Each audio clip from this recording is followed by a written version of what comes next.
আমি পেশাব করতাম গেছি আর গার্লফ্রেন্ডের হাত ধরে আইছি। ওরে ভাই রে চলে গেছে কই। ওরে ভাই আর কইছি যে আর ভাল লাগে না তোর, আমি মানে নিতাম। আরে এটা কি হইল রে ভাই? আরে ভাই চলে গেছে ভাই। আরে কয় আই কো তুই মেন্ডে বসো, আই পেশাব করি আই। ও পেশাব করতাম যাই আই দেই গার্লফ্রেন্ড নাই রে ভাই। ও বন্দি ছিলাম রে ভাই, ওই বন্দি জীবন ধরে না।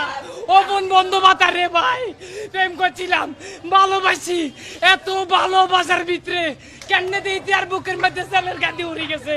আরে আল্লাহ রে আল্লাহ, আর ভালোবাসা কোন জায়গায় কমতে ছিল না রে। ওরে ভাই ওই গত বছর ওই আয়ো তুফান সিনেমা দেখছি, ওই আর গার্লফ্রেন্ডের সাথে একইভাবে দেখছি।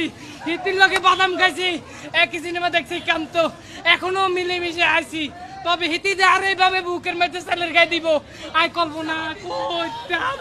আরে নয় ভাই, ওরে ভাই তাণ্ডব হয়ে গেল ভাই। ওই গার্লফ্রেন্ড তুই কইতি রে? আরে আয় কত টিয়া কত মুই তুই আনি জোগাড় করি। আরে আরাম মাতুন কই মই বিকাশে তুন টিয়া আনি।